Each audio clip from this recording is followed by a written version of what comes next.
Choc. Ma sœur a envoyé des invitations de mariage à tout le monde, sauf à moi. Maman a dit, c'est son jour, ne ramène pas tout à toi. J'ai ri, prétendant que ça ne me faisait pas mal.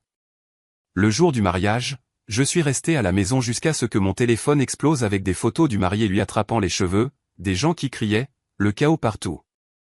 Maman m'a appelé en larmes, me suppliant de l'aider. J'ai juste regardé mon écran et j'ai murmuré. Je les ai tous choqués. Je sirotais un café à mon bureau lorsque la première photo de mariage est apparue sur Instagram, des roses blanches, des nappes en soie, une légende qui disait « J'ai hâte pour le grand jour de Sophie et Ethan ». Au début, j'ai souri, c'était le mariage de ma petite sœur après tout, mais ce sourire s'est figé en faisant défiler la page. Il y avait une liste complète d'invités identifiés sous la photo, des cousins, des amis de fac, même notre ancienne babysitter. J'ai fait défiler une fois, 2 fois, cherchant mon propre nom. Il n'y était pas. J'ai vérifié à nouveau, certaine que c'était une erreur, mais la vérité était simple et tranchante, tout le monde avait été invité, tout le monde sauf moi. J'ai appelé maman. Elle a répondu à la 2e sonnerie, la voix tendue comme si elle attendait ce moment.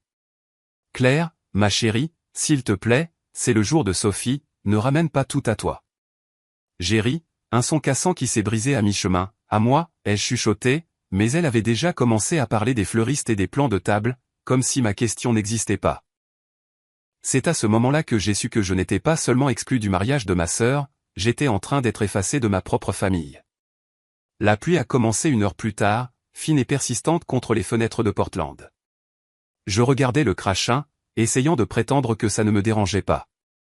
J'avais appris à être la personne raisonnable il y a des années, la fille qui ne faisait pas de scène, qui ne demandait pas pourquoi Sophie avait tout en premier. Pourtant, ma poitrine me brûlait. On pourrait penser qu'à 34 ans, le rejet ne piquerait plus comme ça, mais le rejet familial frappe différemment. C'est comme si on vous disait que vos souvenirs n'ont plus cours légal. À l'heure du déjeuner, je faisais encore défiler les photos, Sophie rayonnante dans une robe en dentelle lors de son dernier essayage, maman postant des émojis en forme de cœur comme des confettis, papa commentant « notre petite fille ». J'ai zoomé sur ces mots, « notre petite fille ». Il n'avait rien écrit sous ma publication de promotion il y a 3 semaines, lorsque mon cabinet m'a annoncé comme chef de projet pour une restauration en centre-ville. Mais pour Sophie, il avait réussi à écrire un paragraphe. Typique. Ce soir-là, je suis rentré en silence, la ville lavée par la pluie, les phares s'étalant sur l'asphalte mouillé. Mon téléphone a vibré avec un message de groupe du chat familial Donovan. J'ai hésité avant de l'ouvrir.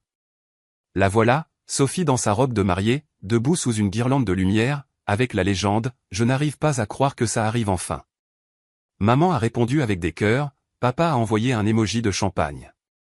Personne n'a remarqué que je n'avais pas dit un mot. J'ai tapé et effacé 3 réponses différentes avant de quitter le chat complètement. Je ne pouvais pas rester là à les regarder célébrer un événement auquel je n'étais pas digne d'assister. Mon appartement semblait plus froid que d'habitude quand je suis rentré. J'ai versé du vin, je me suis enroulé sur le canapé et j'ai fixé le plafond. C'était peut-être un malentendu, me suis-je dit. Peut-être qu'une invitation s'est perdue dans le courrier. Les familles font des erreurs, non? À minuit, je savais que ce n'était pas un accident. Mon téléphone a de nouveau vibré, un message de maman, ne le prends pas personnellement, ma chérie. Sophie voulait que ce soit en petit comité. Tu sais comment vous deux pouvez être. J'ai posé le téléphone face contre le comptoir, le cœur battant. Comment nous deux pouvons être, comme si j'étais un problème à gérer. Elle donnait l'impression que ma présence contaminerait les photographies. Je me suis adossé sur le canapé et j'ai fermé les yeux. Chaque souvenir que j'avais jamais emmagasiné sur ma famille semblait soudain différent, les couleurs s'étaient estompées.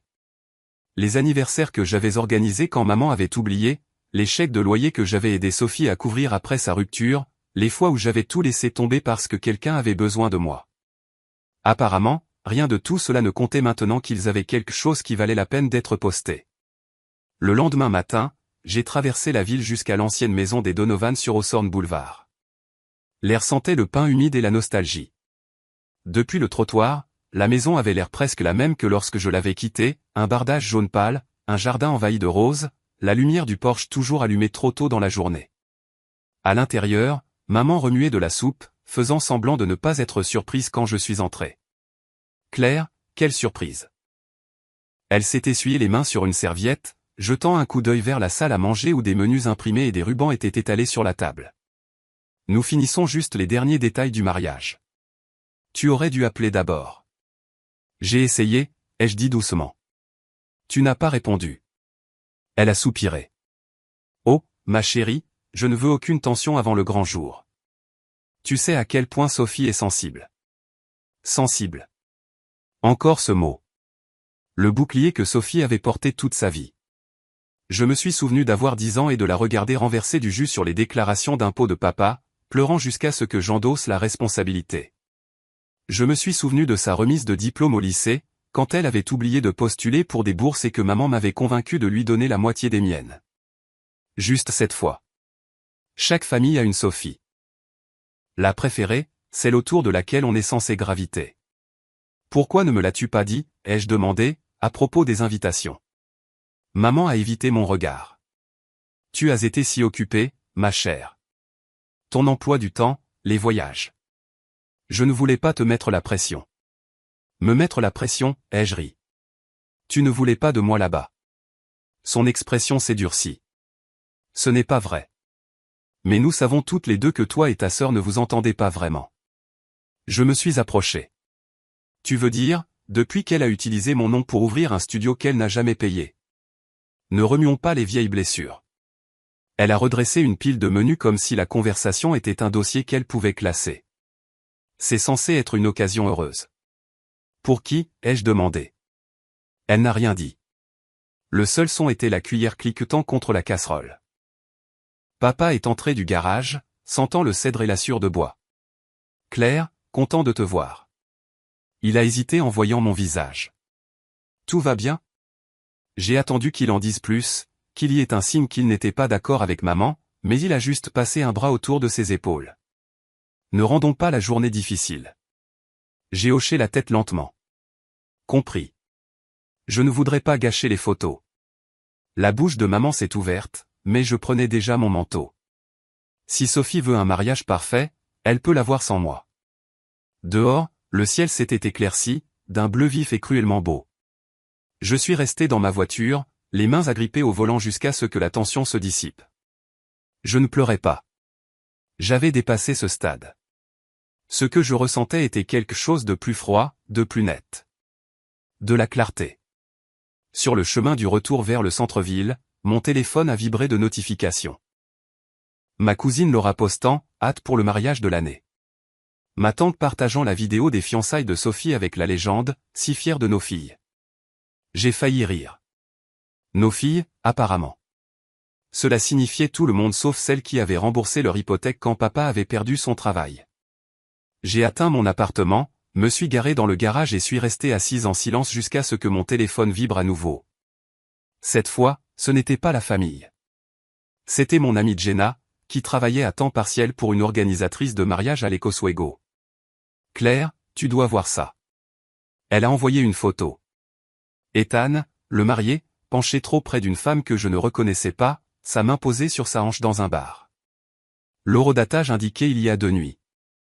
J'ai fixé l'image, le cœur battant une fois, fort, puis une autre. Qui est-ce, ai-je texté. Aucune idée, mais il est déjà venu ici. Ma collègue a dit qu'il est louche. J'ai pensé que tu devrais savoir. Dehors, le tonnerre a de nouveau grondé, lointain mais se rapprochant. J'ai posé le téléphone, regardant l'écran s'assombrir. Alors, Sophie ne m'avait pas invité à son mariage. D'accord. Mais peut-être, juste peut-être, que l'histoire n'était pas encore terminée. Parce que les mariages ont une façon de montrer ce qui est réel. Et parfois, la meilleure place est celle qui est la plus éloignée de l'hôtel. Maman a appelé 3 jours plus tard, sa voix douce comme du sucre et tremblante sur les bords. Rentre dîner, Claire. Parlons-en comme une famille. J'aurais dû raccrocher, mais la curiosité, ou peut-être l'habitude, l'a emporté. Le mot « famille » avait encore du poids, même quand il ne le devrait pas. J'ai dit que je passerais à 19h.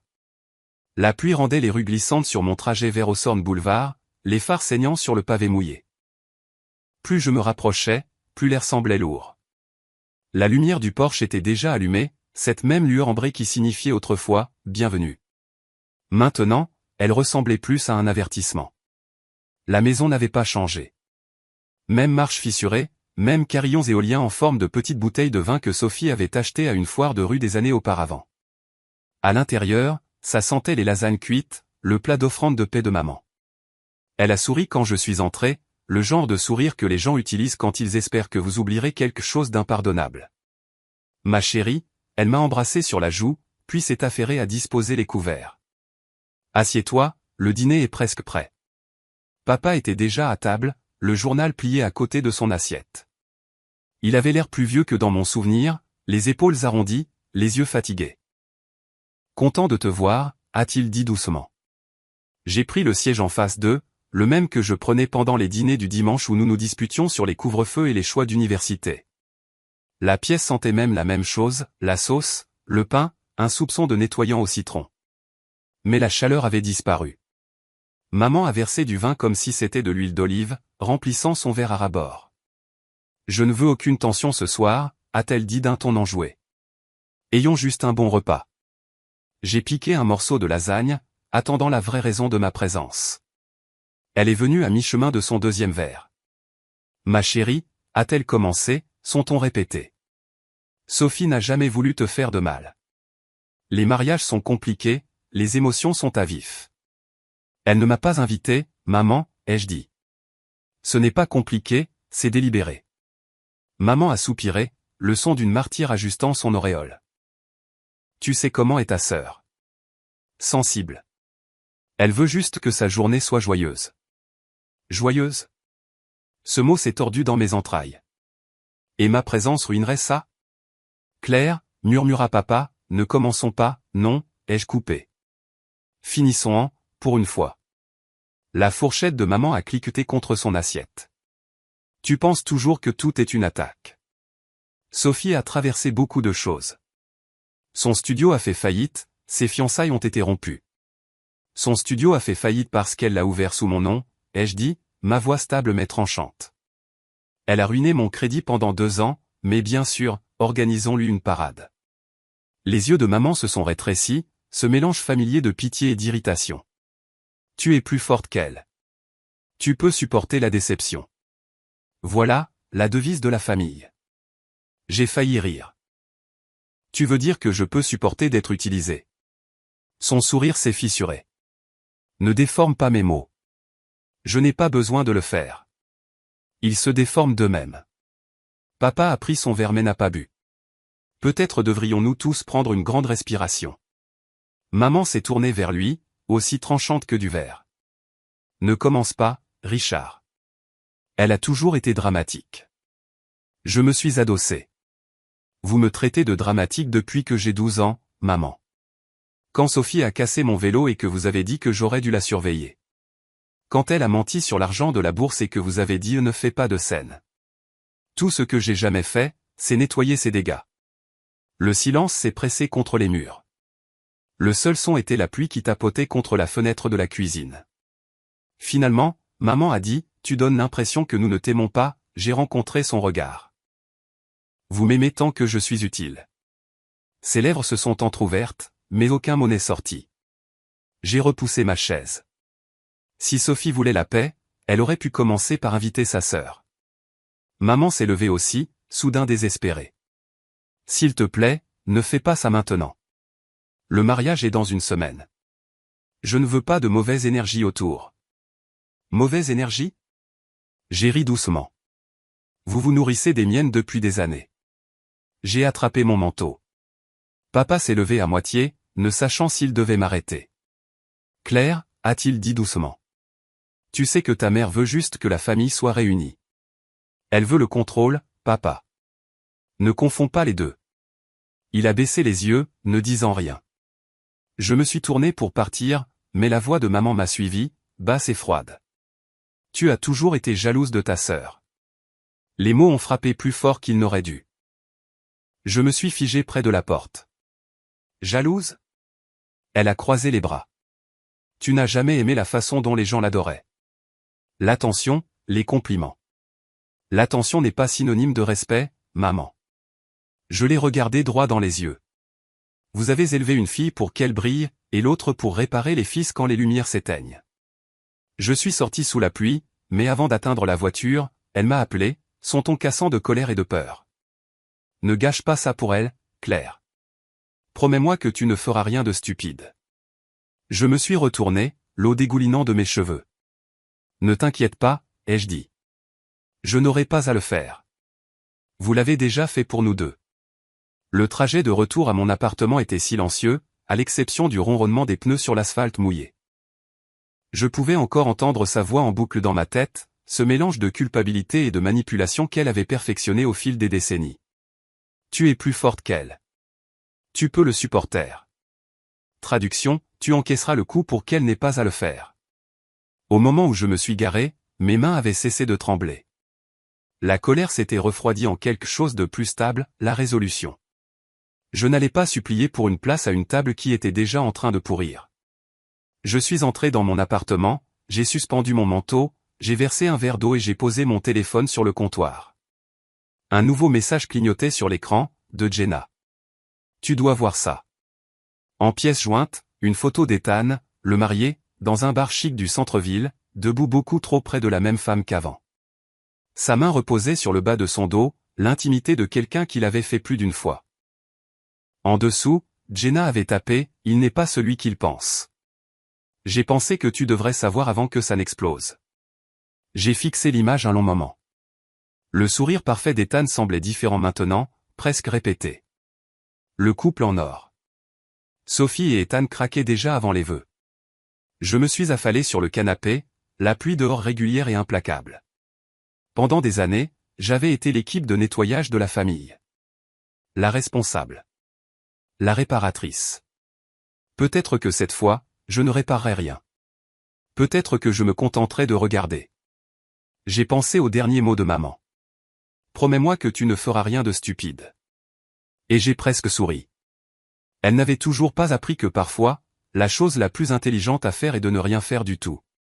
Quand je suis finalement allé me coucher, la ville était calme, à l'exception du faible bourdonnement du trafic au loin. Sur la table de chevet, mon téléphone a vibré une fois de plus. Un SMS de papa. Simple et court. Ils auraient dû t'inviter. Je l'ai fixé jusqu'à ce que l'écran s'éteigne. Pour la première fois depuis des années, je me suis senti vu. Et cette minuscule lueur de reconnaissance, si tardive, si petite, a suffi à allumer quelque chose de nouveau en moi. Pas le pardon, pas encore. Mais la clarté. Ils pensaient que m'exclure garderait leur petit monde paisible. Ils n'avaient aucune idée que la paix était la dernière chose qui allait arriver. En grandissant, Sophie était le soleil et j'étais l'ombre qui la faisait paraître plus brillante. Maman disait, ta sœur a juste cette étincelle, Claire. Tu es la stable. La stable. La responsable. Celle qui nettoyait les dégâts et ne se plaignait pas. À 10 ans, je connaissais déjà mon rôle, être fiable, invisible et toujours bien. Je me souviens d'un samedi matin, quand nous étions enfants. Sophie a renversé une brique entière de lait sur le sol de la cuisine, des rivières blanches imbibant le tapis. Maman s'est précipitée, roucoulant, ce n'est pas grave, ma chérie, les accidents arrivent. Quand j'ai attrapé une serviette pour nettoyer, elle m'a regardé d'un air mécontent. Claire, fais attention, tu fais encore plus de dégâts.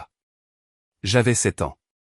C'était la première fois que je réalisais à quel point l'amour pouvait sonner différemment selon la personne à qui il était adressé. Au lycée, le schéma était devenu une seconde nature. Sophie pleurait et tout le monde accourait. Je réussissais et personne ne le remarquait. Elle a eu le premier rôle dans la comédie musicale de l'école parce qu'elle brille sur scène, même si je l'avais aidée à mémoriser chaque ligne. J'ai eu d'excellentes notes et maman a dit, c'est ce qu'on attend de toi. Quand j'ai été accepté au programme d'architecture de l'Oregon State, papa m'a tapé sur l'épaule, fier. Maman a juste demandé, auras-tu encore le temps d'aider ta sœur avec son portfolio d'art? Je pensais autrefois qu'il ne pouvait peut-être pas s'en empêcher, que chaque famille avait un favori. Mais plus je vieillissais, plus cela semblait intentionnel, comme si maman avait besoin de quelqu'un pour être l'ancre afin qu'elle puisse continuer à prétendre que le navire ne coulait pas. Sophie flottait dans la vie avec un charme sans effort. À 21 ans, elle avait un blog, 10 000 abonnés et une liste sans cesse renouvelée de projets créatifs. J'avais des prêts étudiants et un travail à temps plein qui ne permettait pas de jours de maladie. Elle m'appelait quand son loyer était en retard, quand son petit ami la quittait, quand elle ne comprenait pas ses impôts. Tu es si douée pour ces choses, Claire, disait-elle, sa voix enrobée de culpabilité sucrée. Et comme une idiote, je transférais l'argent où je passais avec une boîte de plats à emporter, me disant que c'était ce que la famille faisait. La dernière fois que je l'ai dépannée, c'était il y a 5 ans.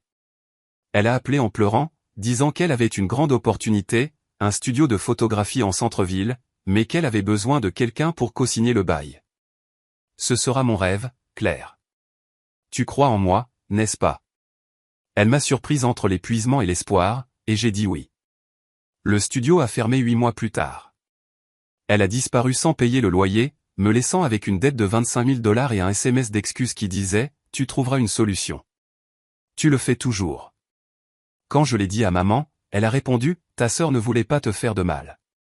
Elle est juste dépassée. » Je me souviens d'avoir ri amèrement, demandant « Et qu'est-ce que j'ai le droit d'être, maman? La leçon désignée ?» Elle n'a pas répondu. C'est ce jour-là que quelque chose en moi a commencé à se fissurer. Depuis, Sophie et moi ne nous parlions que lorsque c'était nécessaire. Anniversaire, vacances, dîner de famille forcé par la culpabilité de maman. Ces soirs-là, elle arrivait en retard, sentant le parfum cher et la confiance, et maman la regardait avec admiration comme si elle avait guéri le cancer. Je m'asseyais de l'autre côté de la table, sirotant du vin, prétendant que ça ne me dérangeait pas. Mais ça me dérangeait. Toujours. Quand Sophie s'est fiancée à Ethan l'année dernière, maman a appelé en pleurant de joie. Il est parfait pour elle, Claire. Si terre à accent grave terre, si réussi. Enfin quelqu'un qui peut prendre soin d'elle. J'ai failli laisser tomber le téléphone. Tu veux dire quelqu'un d'autre pour payer ses factures? Elle m'a réprimandé pour mon cynisme, puis m'a envoyé une photo de la bague de Sophie, un diamant impeccable scintillant sous un éclairage parfait. J'ai rencontré Ethan une fois, au dîner d'anniversaire de maman. Il avait cette confiance lisse et facile des hommes qui n'ont jamais eu à se battre pour quoi que ce soit.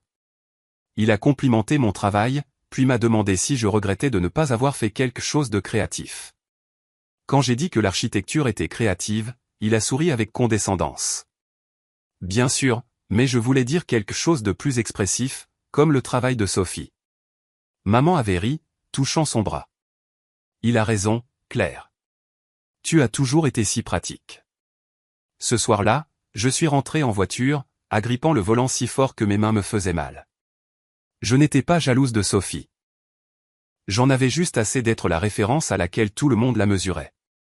Maintenant, assise sur mon canapé avec la pluie tapotant contre la fenêtre, je faisais défiler le dernier message de Sophie. Sa séance de fiançailles sur la côte. Elle était impeccable, les vagues s'écrasant derrière elle, Ethan lui embrassant la tempe. La légende disait « Hâte d'épouser mon meilleur ami ». Certaines personnes sont juste destinées à trouver l'éternité. Je pouvais presque entendre maman glousser en tapant des cœurs dans les commentaires. J'ai posé le téléphone, le verre de vin froid dans ma main. Une partie de moi voulait supprimer chaque photo, les bloquer toutes, recommencer à zéro. L'autre partie ne pouvait pas détourner le regard. Comme regarder un accident de voiture au ralenti que l'on savait inévitable. Mon téléphone a vibré. Un message de Jenna a illuminé l'écran. Cette fille sur la photo du bar, son nom est Kelsey. Elle travaillait pour Ethan. Il est sorti avec elle avant Sophie. J'ai cligné des yeux. Sorti avec elle ou la trompé? Ai-je tapé en retour? Les deux, selon la rumeur. Il l'aurait fait virer quand elle a menacé d'aller au RH. Les mots m'ont noué l'estomac. Bien sûr. Bien sûr, c'était l'homme que Sophie pensait pouvoir la sauver. Je n'étais même pas surprise.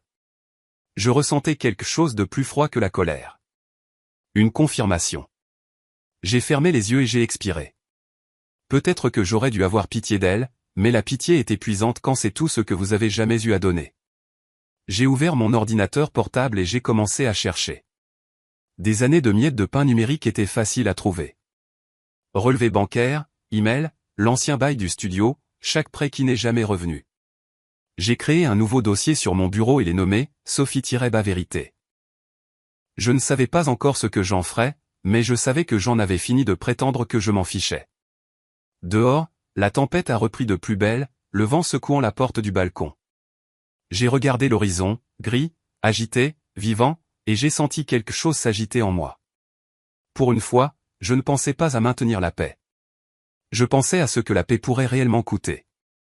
C'était étrange de réaliser qu'après toutes ces années à tout maintenir, peut-être que la chose la plus saine que je pouvais faire était de tout laisser s'effondrer. Je me suis levé, étirant la raideur de mon dos, et j'ai aperçu mon reflet dans la fenêtre. Mêmes yeux, même visage, mais l'expression était nouvelle. Pas de tristesse, même pas de colère. Quelque chose de plus vif, de plus stable. Les mots de maman du dîner résonnaient dans ma tête. Promets-moi que tu ne feras rien de stupide. J'ai souri au reflet, petit mais réel. Oh, je ne le ferai pas, ai-je murmuré. J'ai fermé l'ordinateur portable, éteint les lumières et laissé l'obscurité s'installer autour de moi. Pendant des années, j'avais été la responsable, la réparatrice, la fille invisible qui faisait tout fonctionner pendant que tout le monde pouvait s'effondrer. Mais peut-être que être responsable ne signifiait plus les sauver. Peut-être que cela signifiait me sauver moi-même. Quelque part dans cette pensée, sous le bourdonnement de la pluie de la ville, je l'ai senti. La première impulsion de quelque chose de dangereux et de libérateur. Une décision se formant, lente et certaine, comme la montée d'une tempête. Et pour la première fois de ma vie, je ne me sentais pas petite dans l'ombre de Sophie. Je me sentais comme la lumière dont elle aurait dû avoir peur depuis le début. Le jour du mariage est arrivé, gris et humide, le genre de matinée de Portland qui semblait indécise, comme si même le ciel ne savait pas de quel côté se ranger. Je me suis réveillé tôt sans le vouloir. Mon téléphone était inondé de notifications, photos, tags, légendes remplies de cœurs et de hashtags. J'ai fait défiler des visages souriants qui n'incluaient pas le mien. Maman était radieuse en bleu pâle, tenant le bouquet de Sophie sur une photo. Papa avait l'air fier, mais la fierté semblait feinte, son sourire crispé. Et Sophie, mon Dieu, Sophie ressemblait à toutes les mariées de magazines. Cheveux bouclés, peau éclatante, un bonheur manucuré à la perfection. J'ai jeté le téléphone sur le canapé et je me suis tenu près de la fenêtre. L'air sentait le béton mouillé. Quelque part en ville, ils échangeaient leurs vœux. Je l'imaginais. Maman en larmes, Sophie tremblant d'excitation, Ethan disant tous les bons mots avec toutes les mauvaises intentions. J'aurais dû ressentir de la rage, mais au lieu de cela, je ressentais une distance, comme si je regardais la famille de quelqu'un d'autre à travers une vitre. Pourtant, le silence de mon appartement semblait trop fort. J'ai allumé la télévision pour le bruit, j'ai zappé les chaînes, et je suis tombé sur un segment d'actualité locale montrant une couverture en direct du même lieu, le Rosewood Pavilion. J'ai failli rire. Bien sûr que le mariage de Sophie était digne d'intérêt. Les Donovan aimaient le spectacle. Au début, tout semblait parfait. Tente blanche, éclairage doux, quatuor à cordes en direct. Puis la caméra a sursauté, captant une agitation près de la tente de réception. Une voix de femme hors champ a dit « Est-ce que quelqu'un se bat ?» Le clip s'est arrêté. Je me suis figé. 10 minutes plus tard, mon téléphone a vibré. Jenna, encore. Claire, tu regardes ça? Il se passe quelque chose au mariage. Un autre message est arrivé avant que je puisse répondre. Des photos sont partout sur Twitter. J'ai ouvert le lien qu'elle avait envoyé. La première photo m'a presque fait lâcher le téléphone. Ethan, toujours en smoking, sa main enroulée autour des cheveux de Sophie, lui tirant la tête en arrière pendant qu'elle criait. Les invités se tenaient figés, leur flûte de champagne en l'air. L'image suivante montrait des gens se précipitant entre eux, le chaos se répandant comme de l'encre sur le magnifique décor. J'ai fait défiler plus loin, les commentaires affluant comme une traînée de poudre. Violence filmée. Le marié pète les plombs à son propre mariage. Qui est ce couple? Mon cœur battait la chamade. Je n'ai pas pu respirer pendant une seconde. Pas parce que j'étais choqué. Parce que je n'étais pas surprise du tout. Je l'avais vu venir dès l'instant où j'avais vu les yeux d'Ethan ce premier soir. La façon dont il parlait par-dessus Sophie, corrigeait ses histoires, l'appelait « ma chérie », comme un ordre plutôt qu'une marque d'affection. Le téléphone a sonné. Le nom de maman s'est affiché sur l'écran. Pendant un instant, j'ai envisagé de l'ignorer. Puis j'ai répondu. Sa voix était hystérique. Claire, Dieu merci. Où es-tu? Sophie est blessée, tout est ruiné. Tu dois venir. Je me suis appuyé contre le comptoir, fermant les yeux. Pourquoi viendrais-je, maman? Je n'étais pas invité. S'il te plaît, a-t-elle sangloté. Elle a besoin de sa sœur. La police est là, des journalistes. Mon Dieu, Claire, c'est partout. Je n'ai rien dit. Le son du chaos résonnait faiblement à travers le téléphone. Des pleurs, des cris, quelqu'un demandant des serviettes. La voix de maman s'est brisée. Elle saigne. Il lui a tiré les cheveux si fort. Oh mon Dieu. Appelle une ambulance, ai-je dit d'un ton plat. Tu n'as pas besoin de moi pour ça. Claire, ne sois pas cruelle. Je sais que tu es en colère, mais c'est ta sœur. J'ai fixé mon reflet dans la fenêtre de la cuisine, mon expression illisible. Oui, ai-je dit doucement. C'est ma sœur. Ça signifiait quelque chose, avant. S'il te plaît, a murmuré maman, sa voix petite. Aide-nous juste à réparer ça. Réparer. Encore ce mot. Le verbe préféré de la famille. Chaque fois que les choses s'effondraient, j'étais la colle désignée. Payer les factures, maintenir la paix, tenir la ligne. Non, ai-je dit. Répare-le toi-même. Tu voulais ce mariage parfait. Tu me voulais silencieuse. Tu as eu les deux. J'ai raccroché avant qu'elle ne puisse répondre. Mes mains tremblaient, mais pas de culpabilité. De libération. L'heure suivante s'est écoulée par fragments. Extraits d'actualité, photos, SMS de parents éloignés dont je n'avais pas entendu parler depuis des années. Tout le monde voulait des informations. Était-ce vrai? Que s'était-il passé? Où est Sophie maintenant? Je les ai tous ignorés. Quand la sonnette de la porte d'entrée a retenti, j'ai sursauté. C'était Jenna, trempée par la pluie et essoufflée, agrippant son téléphone. C'est grave, a-t-elle dit en entrant. Vraiment grave. La vidéo est devenue virale. La moitié de la ville l'a vue. Elle m'a montré le clip. 40 secondes, filmé par un invité. La caméra a surpris Sophie riant de quelque chose, Ethan se penchant, lui chuchotant quelque chose de sec. Son sourire a vacillé. Elle s'est tournée pour partir. Il lui a attrapé les cheveux, la tirant brusquement en arrière. Les invités ont halté. Maman a crié. La caméra a sursauté alors que quelqu'un se précipitait, et la vidéo s'est terminée. Jenna a baissé le téléphone. Ils disent qu'il était ivre, mais quelqu'un les a entendus se disputer plus tôt. Apparemment, elle l'a accusé de la tromper. J'ai pressé une main sur mon front. Avec qui? Kelsey, a dit doucement Jenna. La même femme du bar. J'ai senti la pièce tanguer, un lent vertige de déjà-vu. Bien sûr. La boucle était bouclée. L'histoire de Sophie finissait toujours comme ça. Tu penses qu'elle savait, ai-je demandé. Jenna a haussé les épaules. Peut-être. Peut-être qu'elle l'a découvert aujourd'hui. Dehors, les sirènes hurlaient quelque part au loin. Mon téléphone a de nouveau vibré. Cette fois, un message vocal de maman. Je n'ai pas écouté. Je ne pouvais pas. Au lieu de cela, je me suis dirigé vers la fenêtre.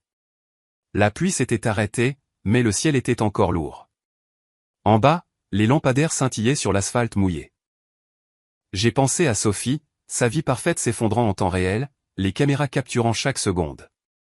Pour une fois, les secrets de famille n'étaient plus privés. Jenna a rompu le silence. Tu vas bien? J'ai hoché la tête lentement. Mieux que je ne le devrais. Elle a hésité. Tu n'as pas l'air triste. Je ne le suis pas, elle m'a regardé, comme si elle ne savait pas si elle devait s'inquiéter ou être impressionnée. Qu'est-ce que tu vas faire? Je me suis détourné de la fenêtre, mon reflet se découpant dans la vitre, mi-ombre, mi-lumière. Rien, ai-je dit. Pas encore. Cette nuit-là, je n'ai pas dormi. Internet a explosé de spéculations. Était-ce la drogue? Une dépression nerveuse? Un coup monté? Chaque titre portait le nom de Sophie. Chaque photo portait son humiliation. À 2 heures du matin, mon téléphone a de nouveau vibré. Papa, cette fois. Juste 3 mots. Elle est à l'hôpital. J'ai tapé en retour. Est-ce qu'elle est vivante? Oui. Commotion cérébrale. Il la garde pour la nuit. J'ai fixé le message jusqu'à ce que les mots se brouillent. Puis j'ai tapé. Elle survivra. Elle le fait toujours. J'ai posé le téléphone face contre terre et je suis sorti sur le balcon. L'air était froid, humide, piquant, avec l'odeur de la pluie. Quelque part au loin, une sirène a de nouveau hurlé, s'évanouissant dans l'obscurité. Pour la première fois depuis des années, je ne me sentais pas comme la responsable. Je me sentais comme le témoin. La seule personne de la famille qui avait cessé de prétendre que les choses allaient bien. Quand l'aube a pointé, mon téléphone s'est de nouveau allumé. Des journalistes demandaient des commentaires. Quelqu'un m'avait identifié dans un message. La sœur de la mariée s'exprime. J'ai failli rire. Il prenait le silence pour de la faiblesse. Il ne comprenait pas que c'était du pouvoir. J'ai versé du café et je me suis assise près de la fenêtre, regardant la ville se réveiller. Quelque part là dehors, ma famille se désagrégeait, exactement comme il l'avait cousu. Fil par fil. Mensonge par mensonge. Maman rappellerait. Sophie supplierait. Il voudrait que je nettoie les dégâts, que j'étouffe l'histoire, que je fasse oublier tout le monde. Mais je n'étais plus leur réparatrice. J'ai siroté mon café et j'ai murmuré à la pièce vide, cette fois, vous allez gérer votre propre désastre. La ville dehors était grise et froide, mais la lumière qui filtrait à travers les nuages ressemblait à quelque chose de nouveau. Quelque chose d'honnête. Peut-être que c'était ça, la liberté. Pas la joie, pas la vengeance. Juste la certitude tranquille que je ne leur devais absolument rien. Le lendemain du mariage, c'était comme se réveiller après une tempête que l'on n'avait pas survécue, mais qu'il fallait quand même nettoyer. Mon téléphone n'arrêtait pas de vibrer, des appels de numéros que je ne reconnaissais pas, des messages de parents qui m'avaient ignoré pendant des années, des messages vocaux qui commençaient par de la pitié et se terminaient par de la culpabilité. À 8 heures du matin, l'histoire était partout. Vidéo virale, le marié attaque la mariée pendant la réception de mariage. La famille sous le choc après une crise publique dans un lieu de réception de Portland. Et puis, inévitablement, qui est la sœur qui a manqué le mariage? Mon nom n'était pas encore dans les gros titres, mais ce n'était qu'une question de temps. J'ai fait défiler les sections de commentaires jusqu'à ce que je déteste à nouveau l'humanité. Des étrangers débattaient de l'enfer privé de ma famille comme si c'était une série télévisée. Certains défendaient Sophie, d'autres la blâmaient. Un commentateur a écrit, peut-être qu'elle savait comment il était. Les gens épousent des signaux d'alarme tout le temps. J'ai fermé mon ordinateur portable et j'ai fixé le plafond. Quelque part entre la colère et l'engourdissement, j'ai réalisé que je n'étais pas choqué. La vie de Sophie avait toujours été une performance. Elle s'était construite à partir d'illusions, de jolies photos, des légendes retouchées, tout filtré. Il était logique que la vérité finisse par éclater devant un public. À 10 heures, maman a de nouveau appelé. Je n'ai pas répondu. Elle a laissé un autre message vocal, la voix tendue par les pleurs. Claire, ta sœur a besoin de toi. S'il te plaît, viens à l'hôpital. Elle demande après toi. Quoi qu'il se soit passé avant, ça n'a plus d'importance maintenant. Elle a besoin de sa famille. Je l'ai supprimé sans écouter le reste. L'hôpital était à 10 minutes. Je n'y suis pas allé. Au lieu de cela, j'ai passé l'après-midi à marcher le long de la rivière, la ville grise et lourde, les touristes se déplaçant en troupeau, prétendant ne pas remarquer l'air bourdonnant de ragots. La télévision de chaque café rediffusait ce clip de 30 secondes du chaos du mariage. J'ai surpris des bribes de conversation en passant. Cette pauvre fille. Le marié avait l'air ivre. Où étaient ses parents? Cette dernière question est restée avec moi. Où était-il, en effet? De retour à mon appartement, j'ai finalement cédé et j'ai appelé papa. Il a décroché à la première sonnerie, l'air pluvieux, fragile. Claire, a-t-il dit. Dieu merci. Je n'ai pas pris la peine de faire des banalités. Comment va Sophie? Elle s'en sortira. Des points de suture au cuir chevelu, une légère commotion cérébrale. Il a hésité. Elle demande après toi. Je ne suis pas sûr que ce soit une bonne idée. Elle a fait une erreur, Claire. Tu sais à quel point elle peut être impulsive. Ethan. C'est un monstre. Mais c'est ta sœur qui paie le prix. J'ai fermé les yeux. Elle a toujours été impulsive. Toi et maman l'avaient juste laissée comme ça. Ne commence pas, a-t-il dit doucement. Ta mère est anéantie. La police a appelé, des journalistes se sont présentés à la maison. Nous ne pouvons pas gérer ça seul. J'ai failli rire. Vous avez tout géré sans moi très bien, souvenez-vous? Je n'étais pas invité. C'était la décision de ta mère, a-t-il dit. Tu sais comment elle est. Oui, ai-je dit doucement. Je sais. Nous sommes restés silencieux un moment, la distance entre nous plus bruyante que n'importe quoi. Finalement, il a dit, s'il te plaît, Claire. Viens juste voir ta sœur. J'ai raccroché sans répondre. Ce soir-là, le premier article de presse avec mon nom est apparu en ligne. Claire Donovan, architecte et sœur aînée de la mariée, était notoirement absente de la cérémonie. Il y avait une photo de moi d'un événement d'entreprise, recadrée et granuleuse. La légende disait, des sources familiales confirment une tension de longue date entre les sœurs. Cela n'aurait pas dû me déranger, mais c'était le cas. Non pas à cause de l'exposition. À cause de la facilité avec laquelle le monde croyait la version de moi qu'ils avaient inventée, froide, distante, impitoyable. Ils n'avaient aucune idée du nombre de fois où j'avais sauvé ces gens. Vers minuit, j'ai ouvert une bouteille de whisky que je gardais depuis ma dernière promotion. La ville dehors était calme, à l'exception du ronronnement des voitures qui passaient. J'ai versé un verre, je me suis assise sur le canapé et j'ai ouvert mes anciens dossiers de mai. Des dizaines de confirmations de paiement me fixaient. De l'argent que j'avais transféré à maman, à papa, à Sophie. Loyer, facture médicale, caution de mariage. De petits morceaux de moi-même, siphonnés au cours de 8 années d'aide. J'ai cliqué sur les reçus jusqu'à ce que mes yeux se brouillent. Chacun était un rappel. Il ne m'avait pas seulement oublié, il m'avait utilisé. Quand mon téléphone a de nouveau vibré, je l'ai ignoré. Mais ensuite, la vibration s'est transformée en coup sourd. Le genre de coup urgent qui fait bondir votre pouls. J'ai posé le verre et je suis allé à la porte. C'était papa. Il se tenait dans le couloir, l'air plus petit que dans mon souvenir. Sa veste trempée par la bruine, ses yeux rouges. Tu ne répondais pas, a-t-il dit. Je ne savais pas où aller d'autre. Maman t'a envoyé. Il a hésité. Elle ne sait pas que je suis ici. Je me suis écarté. Alors, entre. Il s'est assis sur le bord du canapé, serrant son chapeau dans ses deux mains. Le silence s'est étiré. Finalement, il a dit, ta mère s'effondre. Elle ne peut pas manger, ne peut pas dormir. Sophie refuse de porter plainte contre Ethan. Elle dit qu'elle ne veut pas ruiner sa vie. Ma poitrine s'est serrée. Il l'a agressée, papa. Il a hoché la tête, misérablement. Elle dit qu'il est désolé. Bien sûr qu'elle le disait.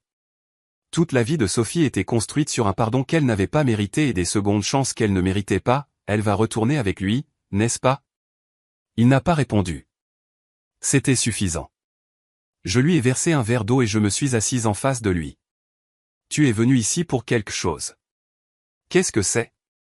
Il a baissé les yeux, honteux. Nous nous noyons, Claire. Les médias ne nous laissent pas tranquilles. Ta mère est terrifiée. Nous avons besoin d'aide. De l'aide? Ai-je répété. Quel genre? Les avocats disent que nous pourrions être poursuivis pour détresse émotionnelle. Le lieu de réception exige le paiement des dommages. Et ta mère envisage de refinancer la maison. J'ai ri, un humour sec et sans joie. Vous êtes incroyable. Il a tressailli. Je ne suis pas venu pour de l'argent. Alors pourquoi es-tu venu? Pour te demander de ne pas nous haïr. Sa voix s'est brisée sur le dernier mot. Nous avons fait des erreurs, Claire. Mais nous sommes toujours une famille. Je l'ai regardé un long moment. Puis j'ai dit, vous voulez le pardon avant d'avoir mérité l'honnêteté. Il a cligné des yeux, confus. Qu'est-ce que ça veut dire? Ça veut dire que je sais pour les comptes. La fiducie. L'argent que vous et maman avez pris sous mon nom. Son visage est devenu pâle. Comment? Comment as-tu? Peu importe, ai-je dit. Vous avez menti, papa. Pendant des années. Il s'est affalé, la tête dans les mains. C'était l'idée de ta mère. Elle a dit que c'était temporaire. Nous avions juste besoin de garder la maison. Vous aviez des options, ai-je lancé. Vous avez choisi celle qui m'a volé. Les mots pendaient lourdement entre nous. Il a levé les yeux, vitreux. Nous pensions que tu comprendrais. Je l'ai fait, ai-je dit doucement. Jusqu'à ce que je ne le fasse plus. Il s'est levé lentement, les épaules affaissées. Je lui dirai que je t'ai parlé. Ne rends pas les choses pires. Je l'ai accompagné à la porte, chaque muscle tendu de retenue. Avant de partir, il s'est retourné. Tu es plus forte que nous tous, Claire. Mais la force ne signifie pas fermer la porte pour toujours. J'ai rencontré ses yeux. Peut-être que si. Après son départ, je suis resté dans l'embrasure de la porte, laissant l'air froid s'infiltrer. Mon cœur battait la chamade, mais pas de rage. De résolution. Ils avaient bâti leur mensonge sur l'hypothèse que je pardonnerais toujours, que je protégerais toujours. Mais ils étaient sur le point de découvrir ce qui arrive quand le filet de sécurité familiale décide qu'il en a fini de rattraper les gens qui tombent. Le lendemain matin, j'ai ouvert un nouvel email à quelqu'un à qui je n'avais pas parlé depuis des années, Michael Gray, un avocat qui avait autrefois aidé mon cabinet à traverser un litige contractuel compliqué. J'ai écrit une seule ligne avant d'appuyer sur envoyer, besoin de discuter d'une affaire juridique personnelle. Liée à la famille. Urgent. Dehors, la ville se réveillait sous un autre ciel gris. J'ai pris une longue respiration, la première en des semaines qui ne faisait pas mal. Pour la première fois, je n'attendais pas leurs excuses. Je me préparais à la justice. Michael Gray m'a retrouvé dans un café du centre-ville 2 jours plus tard, un endroit calme où les conversations d'affaires se fondaient dans le bourdonnement des machines à expresso. Il était en avance, son costume impeccable, des mèches argentées dans ses cheveux qui le rendaient plus digne de confiance que quiconque que j'avais rencontré depuis des années. Quand je suis entré, il s'est levé, m'a serré la main fermement et a dit « Vous avez l'air de quelqu'un qui a beaucoup porté sur ses épaules pendant trop longtemps. » Je me suis assise et j'ai réussi un demi-sourire.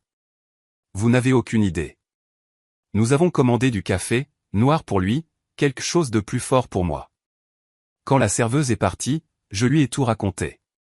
Les années d'aide financière, la manipulation familiale, les documents falsifiés que j'avais découverts sur mon ordinateur portable. Je lui ai montré le dossier intitulé « Sophie-Vérité ». Il a écouté sans interrompre, prenant des notes dans un petit carnet en cuir. Quand j'ai fini, le silence entre nous semblait plus lourd que la pluie dehors. Finalement, il a dit « Vous avez été la comptable, la thérapeute et le bouc émissaire de la famille. » C'est une description de poste dangereuse. Je n'ai pas postulé pour ça, ai-je dit doucement. Il a hoché la tête. Personne ne le fait jamais. Je lui ai tendu la clé USB avec des copies des documents. Ils ont utilisé mon argent, Michael. Mon compte professionnel. Ils ont dit que c'était temporaire. Je ne savais même pas qu'ils avaient contracté des prêts contre la maison. Il a étudié les fichiers sur sa tablette. J'ai vu beaucoup de cas d'abus financiers familiaux, mais ça. C'était prémédité. Ils ont créé une piste écrite qui donne l'impression que vous étiez complice. Je l'ai regardé fixement. Qu'est-ce que ça veut dire pour moi? Ça veut dire que si vous n'agissez pas en premier, quelqu'un d'autre pourrait le faire. Les mots ont frappé plus fort que je ne l'attendais. Vous pensez qu'il retournerait la situation contre moi? Il a eu un petit sourire sombre. Je pense que les gens font des choses désespérées pour protéger les mensonges sur lesquels ils ont bâti leur vie. Je me suis adossé, le pouce accélérant. Alors, quelle est la suite? Il a tourné une page de son carnet. Nous commençons par l'information. Vous avez dit que vos parents ont refinancé la maison. Avez-vous déjà signé quelque chose? Non. Mais ils ont utilisé mes virements pour effectuer les paiements. J'ai les reçus. C'est bien, a-t-il dit. Nous allons demander une expertise de ces transactions. Si les fonds venaient de vous et qu'ils les ont utilisés pour obtenir des prêts supplémentaires, c'est de la fraude. Nous pouvons construire à partir de là. Fraude. Les mots sonnaient à la fois terrifiants et satisfaisants. Michael a fermé son carnet. Avant de déposer quoi que ce soit, je veux être sûr que vous êtes prête pour la suite. Une fois que cela commencera, il n'y aura pas de retour en arrière au dîner du dimanche et au silence poli. J'ai eu un rire sec. Ceux-là se sont terminés le jour où ils ont envoyé des invitations de mariage à tout le monde sauf à moi. Il a souri faiblement. Juste. La serveuse a déposé nos cafés. L'odeur de torréfaction foncée a rempli l'air, m'ancrant dans le moment présent. Michael s'est penché en avant. Voici la vérité, Claire. Les familles comme la vôtre fonctionnent sur la culpabilité et la loyauté. Quand vous leur enlevez ça, elles s'effondrent. Êtes-vous prête à regarder ça se produire? J'ai baissé les yeux sur mes mains. Elles étaient stables maintenant, ne tremblant plus comme avant. Elles se sont déjà effondrées. J'ai juste fini de prétendre que ce n'était pas le cas. Il a hoché la tête une fois, satisfait. Alors nous commencerons par une plainte pour exploitation financière. La loi de l'Oregon a des statuts spécifiques pour cela, surtout quand cela implique des parents. Si nous pouvons prouver l'intention et d'après ce que vous m'avez montré, nous le pouvons vous récupérer non seulement des dommages et intérêts, mais vous blanchirez aussi votre nom. J'ai laissé échapper un lent soupir. Donc je ne serai plus seulement le bouc émissaire de la famille. Non, a-t-il dit. Vous serez la présidente. Quelque chose en moi a changé à ce mot. Pendant des années, j'avais nettoyé leur chaos. Maintenant, je pouvais transformer cette même précision en une arme. Après notre rendez-vous, je suis allé au bord de la rivière. L'air sentait la pluie et le sel de la Willamette. Je me suis garé, j'ai baissé les vitres et j'ai laissé le vent fouetter mes cheveux. Pour la première fois depuis longtemps, je ne me sentais pas fatigué. Je me sentais éveillé. Mon téléphone a vibré avec un message de maman. Ta sœur est à la maison. Elle veut te parler. Ne nous ferme pas la porte, Claire. J'ai fixé le texto, puis je l'ai supprimé. Certains ponts ne sont pas brûlés, ils sont démolis pour des raisons de sécurité. Cette nuit-là, j'ai rassemblé tous les fichiers que j'ai pu trouver, emails, virements, même des textos de maman me remerciant d'avoir couvert les charges. Je les ai organisés dans un classeur, avec des onglets par année. Chaque page ressemblait à un autre clou scellant le cercueil de la personne qu'il m'avait formé à être. À minuit, Michael a appelé. Vous avez une minute?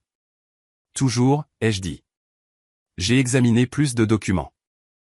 Il y a quelque chose d'étrange à propos du prêt sur valeur domiciliaire. Quel genre d'étrange?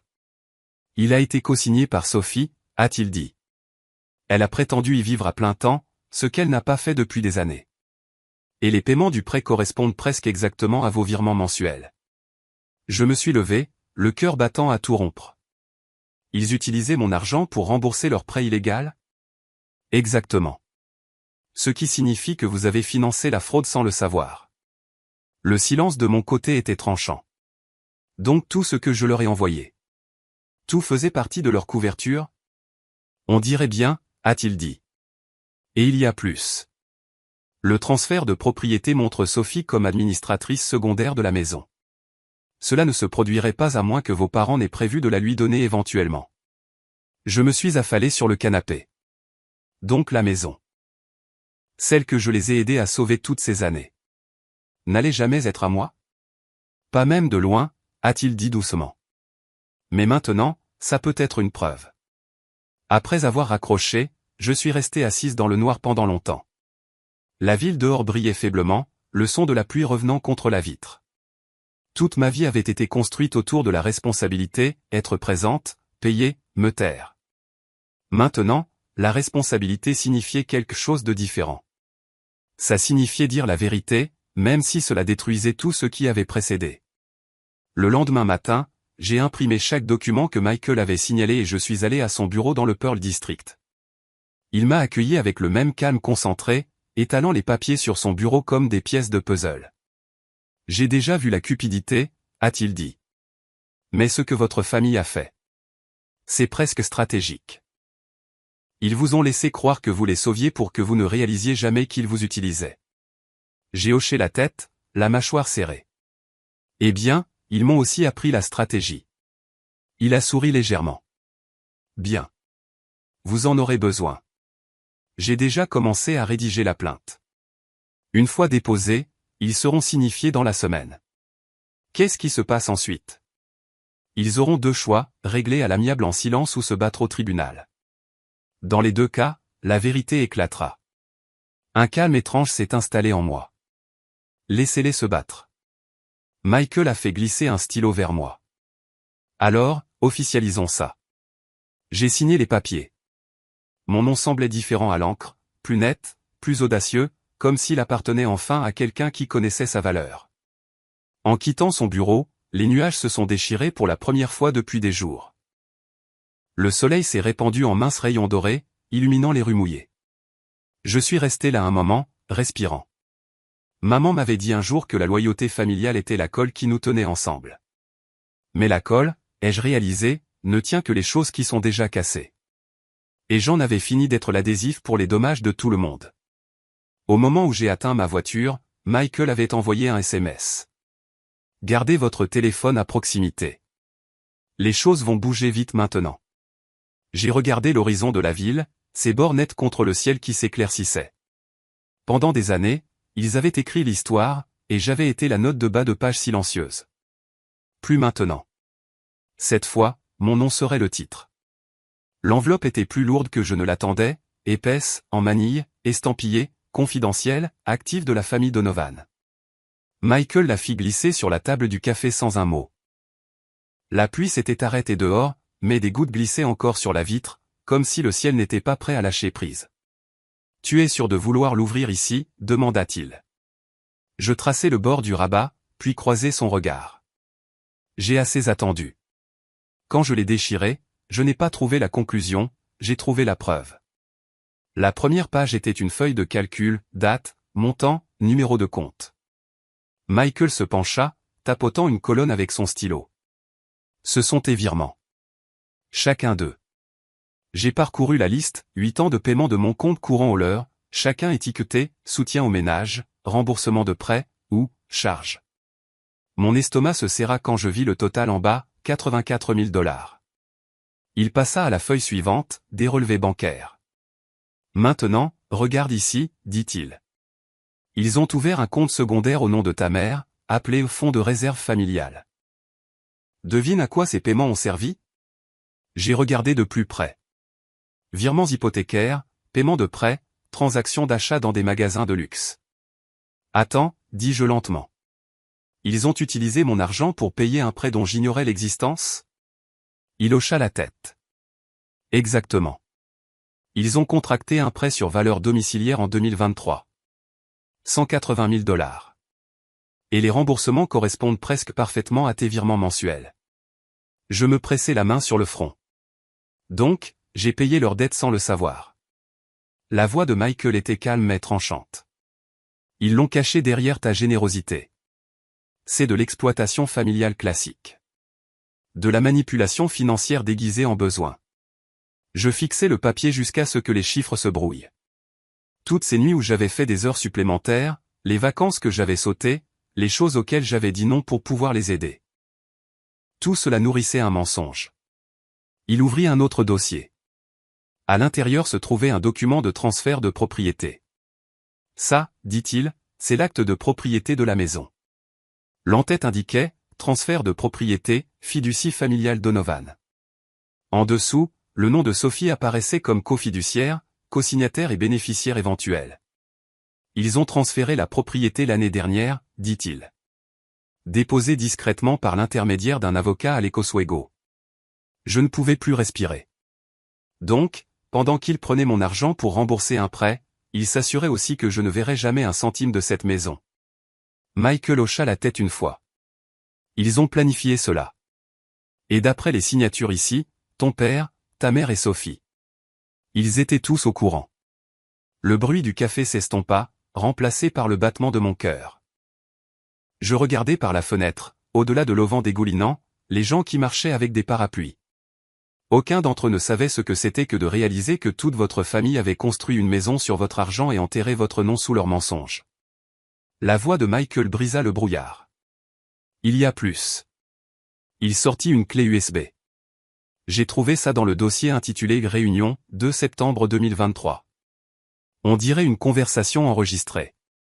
J'hésitai, puis hochai la tête.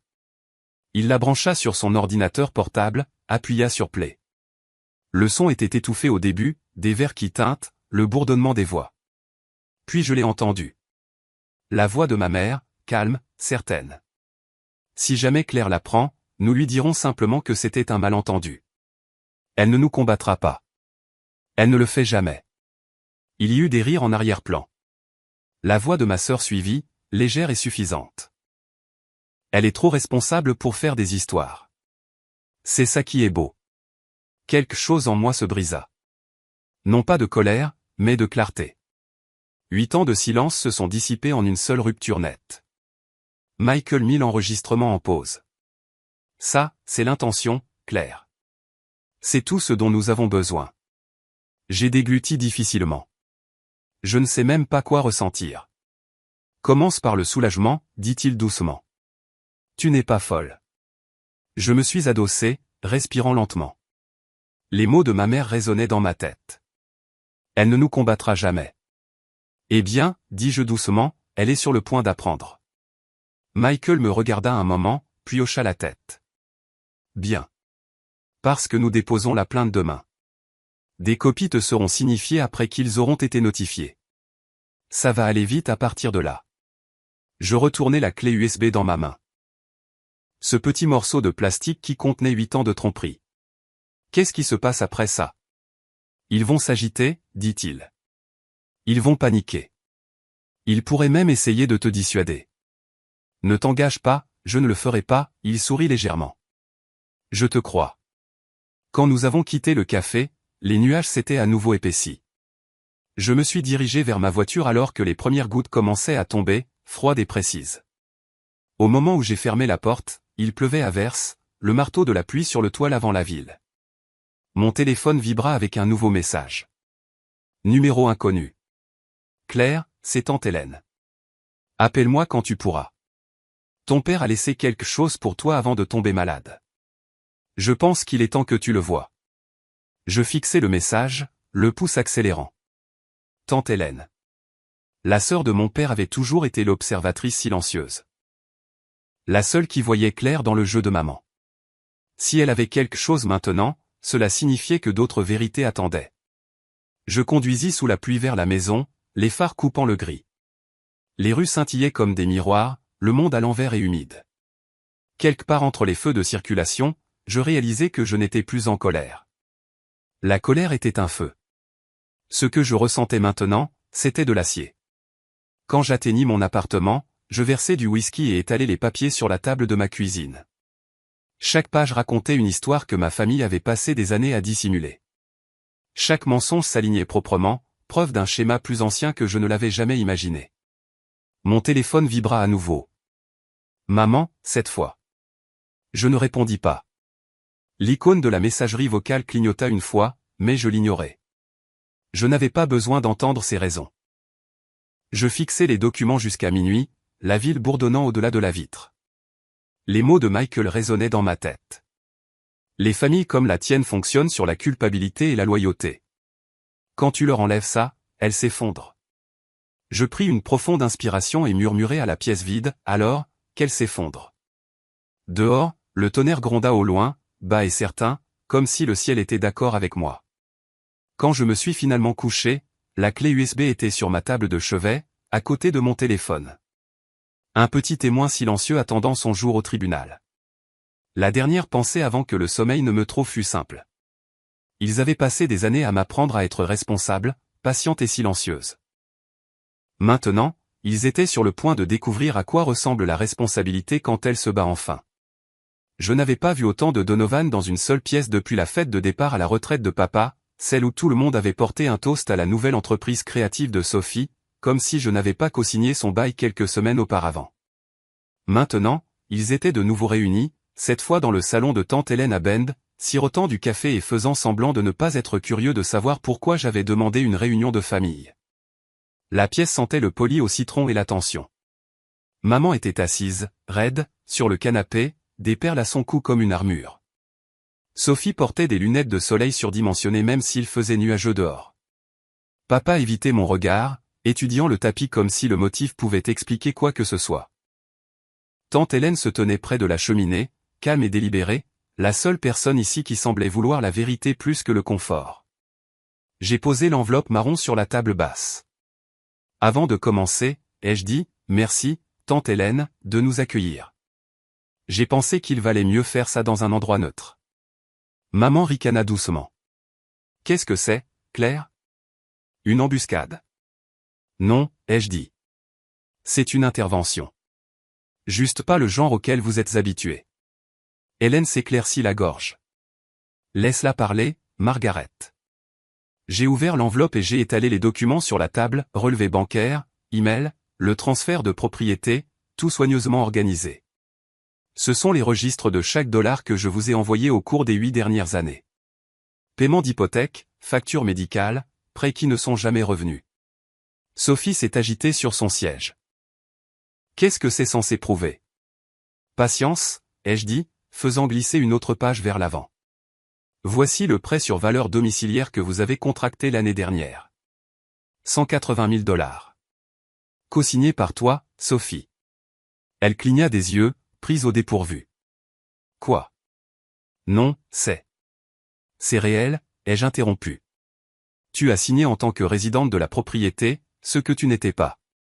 Et les remboursements, j'ai pointé les lignes surlignées, correspondent à l'argent que j'envoyais chaque mois. Donc, en substance, j'ai payé pour votre fraude. La pièce est devenue silencieuse, à l'exception du tic-tac de l'horloge sur le manteau de la cheminée. Papa a levé les yeux, sa voix tremblante. Claire, ne rien faire, a dit sèchement tante Hélène. Je veux entendre ça. Le visage de maman s'est empourpré. Tu n'as aucune idée de ce à quoi nous faisions face. Tu penses que c'est facile, de maintenir une famille à flot? J'ai ri doucement. Vous ne la mainteniez pas à flot, maman. Vous perciez des trous et me demandiez d'apporter des seaux. Sophie a poussé ses lunettes de soleil sur sa tête, les yeux écarquillés. Tu ne comprends pas. Ce n'était pas une question d'argent, c'était de sauver la maison. De quoi? Ai-je demandé. D'être possédée par la seule personne qui a réellement payé pour elle? Elle ouvrit la bouche, puis la referma. Tante Hélène prit une des pages, plissant les yeux.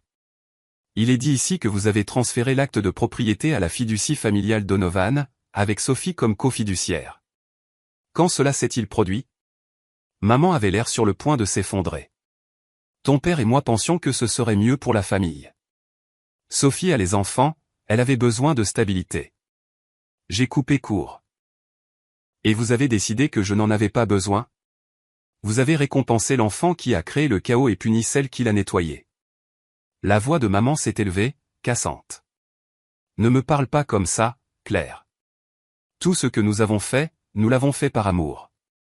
Non, ai-je dit, mon ton stable. Vous l'avez fait par commodité. Pendant un moment, personne n'a respiré. Puis Hélène a posé les papiers et a regardé maman droit dans les yeux. Margaret, as-tu falsifié ces virements? Maman s'est hérissée. Bien sûr que non. Elle n'en avait pas besoin, ai-je dit. Elle m'avait entraîné à signer tout ce qu'elle me demandait. Je lui faisais confiance. Je vous faisais confiance à tous. Sophie s'est essuyé les yeux, les larmes étalant son mascara.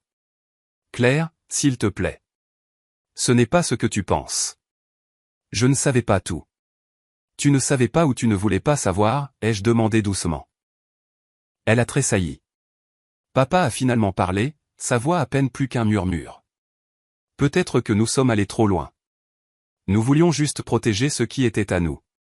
Ce qui est à vous, ai-je demandé, papa. Cet argent venait de moi. De mon travail, de mes heures supplémentaires, de ma vie. Vous n'avez rien protégé. Vous l'avez volé et vous l'avez donné. Hélène s'est approchée de moi, posant une main sur mon épaule. Montre-leur le reste. J'ai sorti la clé USB et je l'ai posée à côté des papiers. C'est un enregistrement de septembre de l'année dernière. Une réunion entre maman, Sophie et Ethan. Maman s'est raidie. Tu n'avais pas le droit. Ce n'est pas moi qui l'ai enregistré, ai-je dit. C'est ton avocat. C'était dans les dossiers que tu as essayé de cacher. Hélène a fait un signe de tête vers moi. Joue-le. J'ai connecté la clé à mon ordinateur portable. Les haut-parleurs ont rempli la pièce du son de verre qui teinte et de conversation basse. Puis la voix de maman a émergé, claire et tranchante. Si jamais Claire l'apprend, nous lui dirons que c'était un malentendu. Elle ne nous combattra pas. Elle ne le fait jamais. La pièce s'est figée. La main d'Hélène s'est resserrée sur mon épaule. Margaret, a-t-elle dit lentement. C'est ta voix, n'est-ce pas? Les lèvres de maman tremblaient. C'est sorti de son contexte. Sophie a murmuré, oh mon Dieu. J'ai mis l'enregistrement en pause. Vous ne pensiez pas que je vous tiendrais tête un jour. Mais vous aviez tort. Le visage de maman s'est décomposé. Tu détruis cette famille, Claire. Je me suis penché en avant, croisant son regard. Non, maman. Je révèle sur quoi vous l'avez construite. Mensonge, manipulation et culpabilité. Papa a essayé de parler à nouveau, mais Hélène l'a arrêté. Robert, ne dis rien. Tu as laissé faire ça assez longtemps. Il a regardé entre nous, vaincu. Que veux-tu de nous, Claire? La responsabilité, ai-je dit simplement. Et un peu d'honnêteté, pour une fois. Hélène s'est tournée vers les autres. Elle a raison. Vous avez tous profité d'elle. Je l'ai vue arriver il y a des années et j'aurais dû dire quelque chose à l'époque. Maman a enfoui son visage dans ses mains, les épaules secouées de sanglots. Nous pensions qu'elle nous pardonnerait. Elle pardonne toujours. Pas cette fois, ai-je dit doucement. Sophie s'est levée soudainement, faisant les 100 pas, tu ne comprends pas. Je suis celle dont tout le monde s'attend à ce qu'elle échoue. Tu es la forte, l'intelligente. Je l'ai coupée. Ce n'est pas une excuse. C'est un rôle que tu as joué jusqu'à ce qu'il devienne une identité. Elle a cessé de faire les 100 pas, les larmes coulant sur son visage. Je ne voulais pas que ça aille aussi loin. Moi non plus, ai-je dit. Pendant un moment, la pièce fut de nouveau silencieuse. Puis Hélène s'est dirigée vers le comptoir de la cuisine, s'est versé un café et a dit calmement, je pense que c'en est assez de faire semblant pour une vie. Maman a levé les yeux, rouge. Qu'est-ce qui se passe maintenant? J'ai rassemblé les papiers, les glissant de nouveau dans l'enveloppe. Maintenant, je laisse la loi décider. Sa voix s'est brisée. Tu traînerais ta propre famille en justice? Je l'ai déjà fait, ai-je dit. Vous n'avez juste pas encore été signifié. Le son qui a suivi a été le léger tintement de la porcelaine alors qu'Hélène posait sa tasse. Sophie s'est effondrée dans son fauteuil, murmurant, Claire, s'il te plaît, ne fais pas ça. J'ai croisé son regard. Tu l'as fait quand tu as signé ces papiers. Je me suis levé, glissant l'enveloppe sous mon bras. Pendant des années, vous m'avez tous fait croire que l'amour signifiait le sacrifice. Mais j'ai finalement appris quelque chose. La voix de maman était à peine un murmure. Qu'est-ce que c'est? Que l'amour sans respect n'est que du contrôle. Quand je suis sorti, l'air extérieur semblait électrique, chargé, vivant, presque propre. Des nuages de pluie se rassemblaient à nouveau sur les cascades, mais pour une fois, ça ne me dérangeait pas. En atteignant ma voiture, mon téléphone a vibré. Un SMS de Michael. Le bureau du procureur vient d'appeler. Ils ouvrent une enquête formelle. J'ai regardé la maison une dernière fois, les silhouettes se déplaçant derrière les rideaux. Le vent s'est levé, frais et vif contre mon visage. Bien, ai-je murmuré. Que la vérité ait son tour. La salle d'audience sentait le papier et le désinfectant, ce genre d'odeur stérile qui rend même la vérité procédurale. Maman était assise à la table de la défense dans son blazer marine, des perles à son cou comme un costume de décence. Sophie était assise à côté d'elle, pâle mais soigneusement mise, du mascara peint sur l'insomnie. Papa était derrière eux, les mains jointes, les yeux creusés. Michael se pencha vers moi et murmura, respirez profondément. Vous n'êtes pas ici pour gagner une dispute. Vous êtes ici pour leur montrer ce qu'ils ont fait. J'ai hoché la tête, fixant la juge, une femme d'une 50aine d'années avec des cheveux argentés et des yeux qui semblaient avoir vu toutes sortes de tragédies familiales. Sa plaque signalétique indiquait « Honorable Sandra Martinez ». Elle nous regarda comme si elle savait déjà que ce ne serait pas facile. La cour est maintenant en session, a dit le greffier. Affaire numéro 24 à 3097, Donovan contre Donovan. L'entendre à voix haute était surréaliste. Mon nom de famille contre mon propre nom de famille. Michael se leva le premier. Votre honneur, commença-t-il, la voix calme et claire. Il ne s'agit pas de ressentiment familial. Il s'agit d'exploitation financière. 8 ans de tromperie délibérée déguisée en amour. Maman s'est agitée, mal à l'aise. Sophie a baissé les yeux vers la table. Michael a continué, exposant les fondements de l'affaire, mes virements, le prêt frauduleux, les documents de la fiducie. Ma cliente n'a pas été simplement généreuse, a-t-il dit. Elle a été trompée. Son soutien financier a été utilisé pour maintenir une dette à laquelle elle n'a pas consenti, et pour financer des actifs dont elle a été délibérément exclue. L'avocat de la défense, un homme nommé Carmichael avec un sourire qui n'atteignait pas ses yeux, s'est levé en douceur. Votre honneur, c'est un tragique malentendu entre membres d'une même famille. Aucun crime n'a été commis intentionnellement ici, seulement une mauvaise communication et de bonnes intentions qui ont mal tourné. La juge Martinez a haussé un sourcil. Je serai le juge des intentions, conseiller. Continuez. La première heure s'est écoulée dans un flou de chiffres et de paperasse. Chaque document que j'avais jamais signé par obligation, maintenant projeté sur un écran de salle d'audience.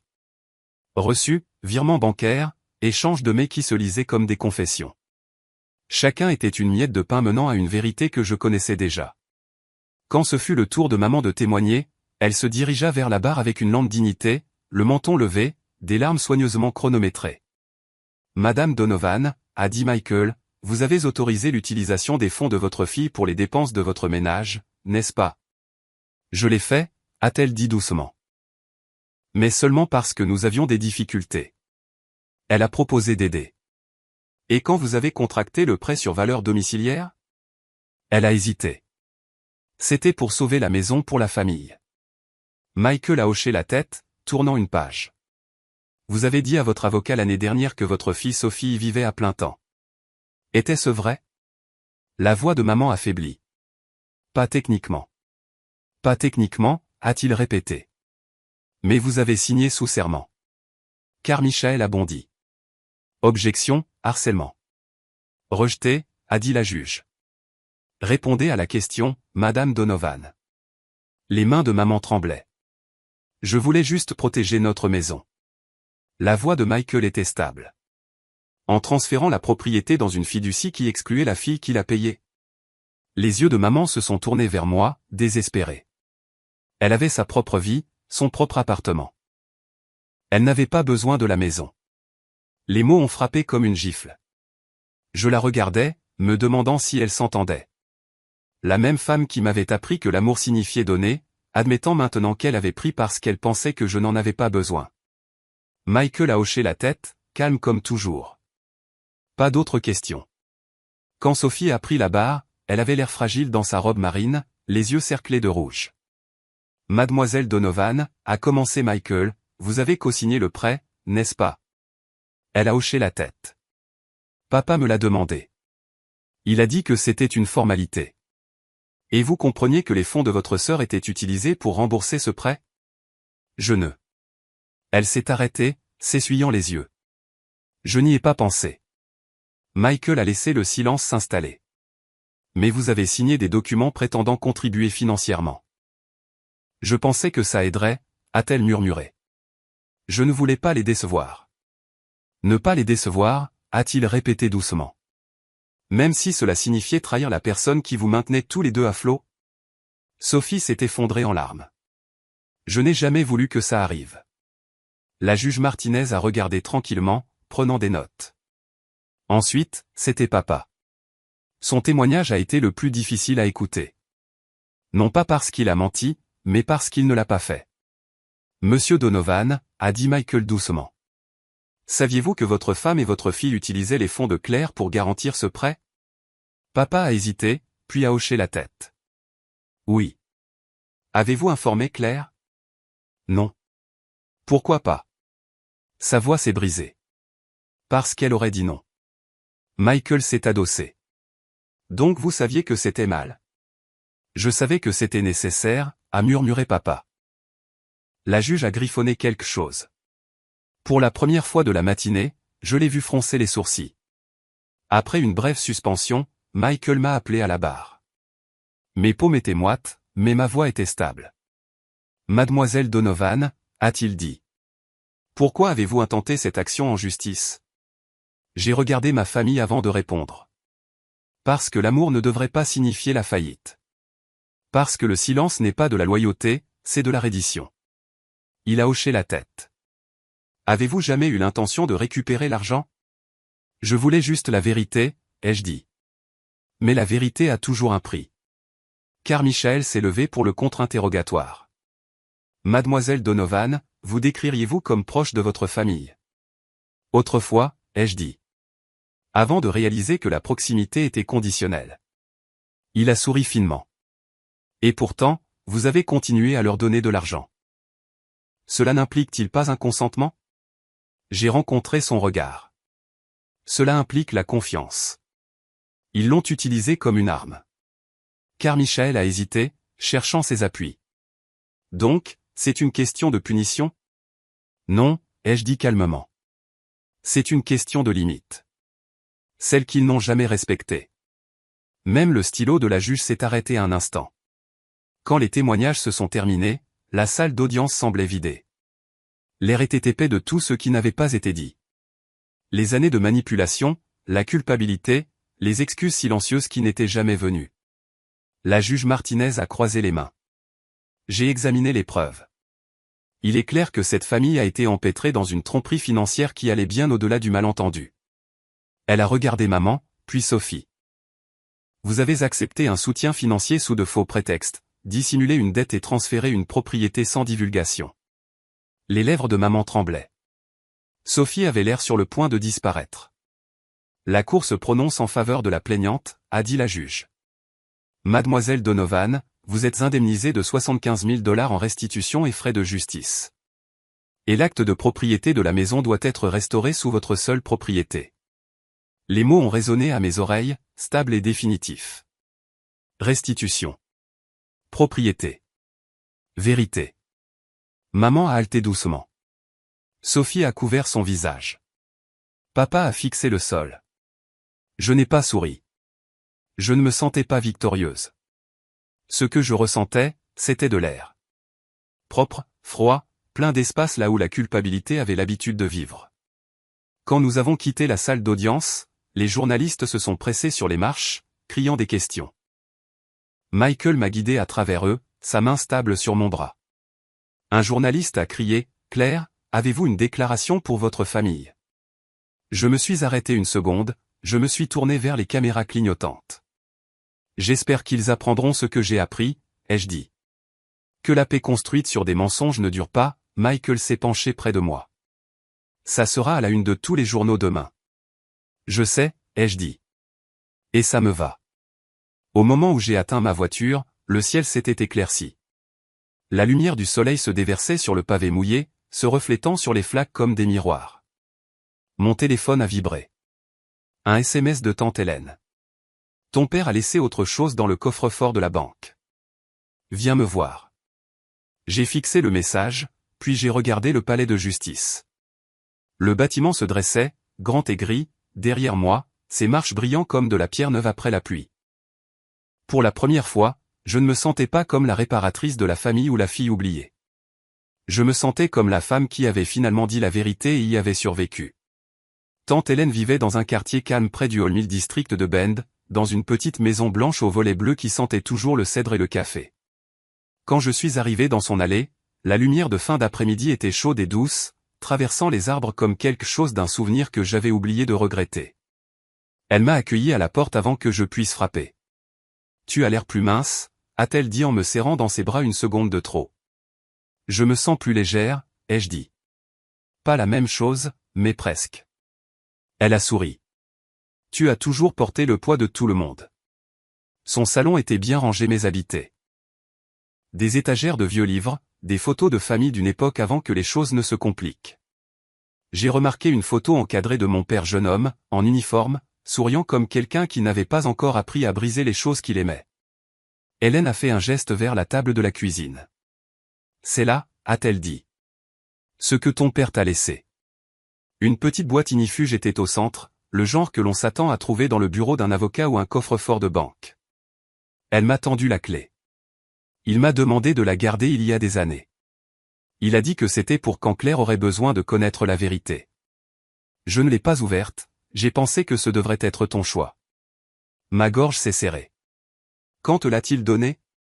L'été 2022. Juste avant le divorce de Sophie. Elle a versé du café pour nous deux, puis s'est assise en face de moi. Il avait l'air fatigué. Comme s'il portait quelque chose de plus lourd que la culpabilité. J'ai fixé la boîte. Tu n'as vraiment pas jeté un coup d'œil? Elle a souri faiblement. Tenté. Mais non. Je me suis dit que ce qu'il y avait à l'intérieur te trouverait quand ce serait le moment. J'ai tourné la clé. La serrure s'est ouverte avec un doux soupir métallique. À l'intérieur se trouvaient des enveloppes soigneusement empilées, un carnet en cuir et une clé USB. La première enveloppe portait l'inscription manuscrite de papa, pour Claire. Je l'ai ouverte lentement, dépliant une lettre écrite d'une écriture inégale, celle qui vient des mains tremblantes.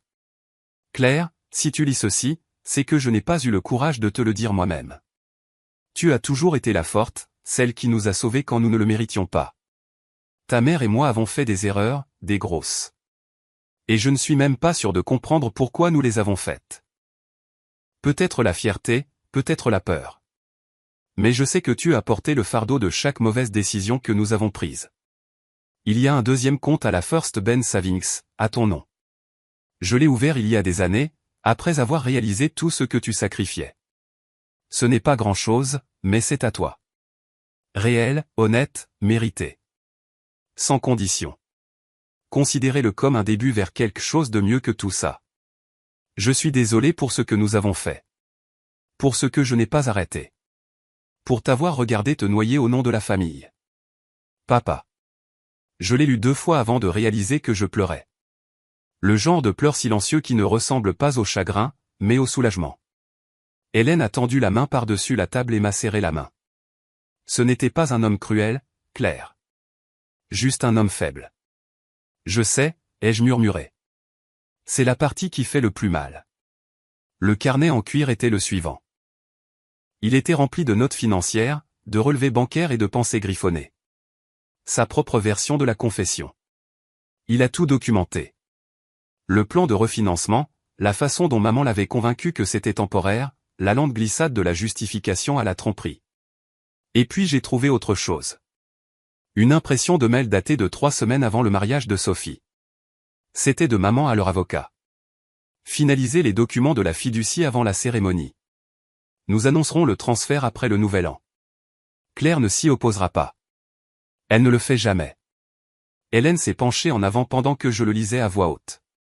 Elle a vraiment écrit ça? J'ai hoché la tête. Elle n'a jamais pensé que je me battrais. Qu'est-ce que tu vas en faire? J'ai regardé les pages, puis je les regardais. Rien de légal. Le tribunal a fait son travail. Ça. C'est juste la preuve que je n'étais pas folle. Elle a souri doucement.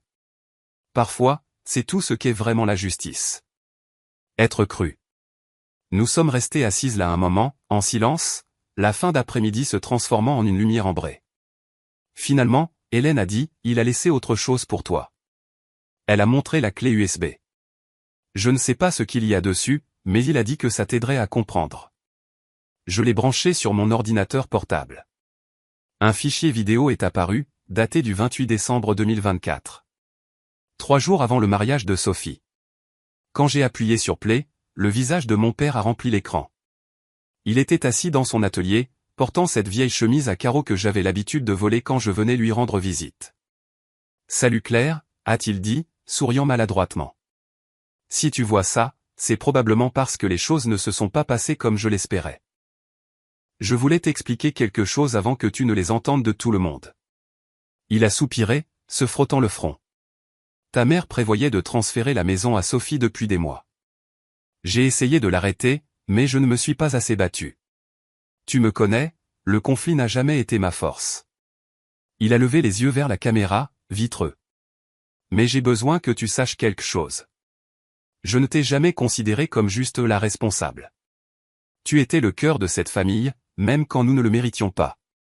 Si nous te perdons, c'est de ma faute. » Il a fait une pause, déglutissant difficilement. « J'ai ouvert ce compte parce que je voulais que tu aies quelque chose qui soit vraiment à toi. Ce n'est pas grand-chose, mais c'est un début. Peut-être qu'un jour, tu nous pardonneras. Ou peut-être pas. Quoi qu'il en soit, j'espère que tu vivras libre de nous. Ne laisse pas nos erreurs devenir ton héritage. » La vidéo s'est terminée là.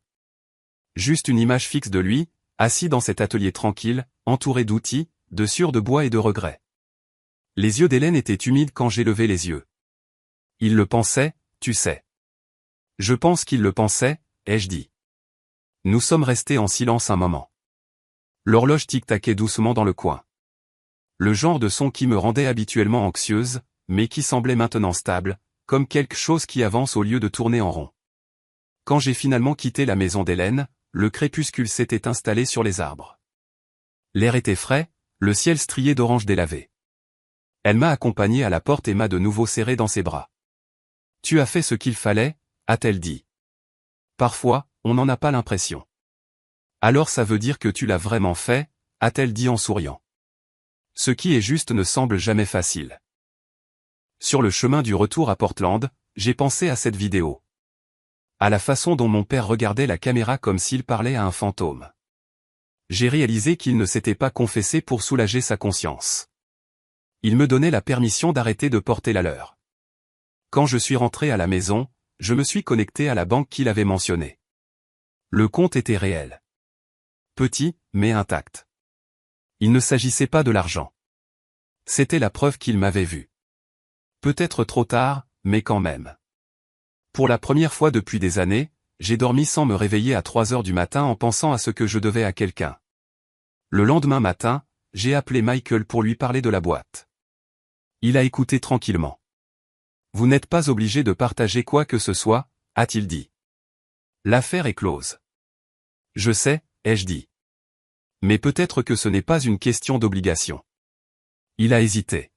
« Vous pensez à leur dire ?»« Pas à maman, pas encore. Mais Sophie mérite de connaître la vérité. La vraie vérité, pas seulement les gros titres. » Il a soupiré. « Vous êtes plus courageuse que moi. »« Peut-être, ai-je dit. Ou peut-être que j'ai juste enfin fini d'avoir peur de ce que coûte l'honnêteté. » Après avoir raccroché, j'ai écrit une lettre à Sophie. Je ne l'ai pas défendue et je ne l'ai pas condamnée. Je lui ai juste dit ce que papa avait dit, que l'amour sans respect et du contrôle, et qu'elle méritait de construire quelque chose de mieux que ce dont nous avions hérité. J'ai glissé une copie de sa note à l'intérieur et je l'ai postée à son appartement. Au coucher du soleil ce soir-là, j'ai ressenti quelque chose d'étrange dans ma poitrine. Pas de la victoire, pas exactement du pardon. Mais de la paix, en forme de distance. Pour une fois, je ne maintenais pas la famille ensemble. Je la laissais s'effondrer comme elle était censée le faire. Pour que nous puissions tous recommencer. Séparément. Honnêtement. 1 an plus tard, je me suis réveillé au son de la pluie contre les fenêtres, le genre de pluie douce et rythmée que Portland fait si bien. L'horloge sur ma table de chevet indiquait 8 heures du matin. C'était le jour de l'an. L'ironie ne m'a pas échappé. L'année dernière à cette époque, ma famille célébrait le mariage de Sophie et j'étais seul à la maison, me sentant comme la fille jetable. Maintenant, la maison qui était autrefois leur prix reposait tranquillement sous mon nom. Et pour la première fois de ma vie, je ne devais rien à personne.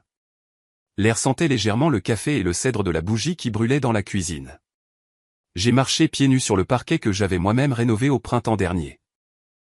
Les murs étaient plus clairs maintenant, plus jaunis par le vieux goût de ma mère, mais peints en blanc chaud, propre et ouvert. J'avais vendu la moitié des meubles, donné le reste. La maison ressemblait enfin à celle de quelqu'un qui avait cessé de s'excuser de prendre de la place. Sur le comptoir de la cuisine se trouvait une petite pile de courrier. L'enveloppe du dessus provenait des services familiaux du comté de Jefferson, une mise à jour sur l'affaire de garde de Sophie. J'étais devenu le contact d'urgence pour Emma et Lucas après la maladie inattendue de leur père l'automne dernier. La lettre disait que les 2 enfants s'épanouissaient à l'école et que Sophie avait terminé son programme de sobriété.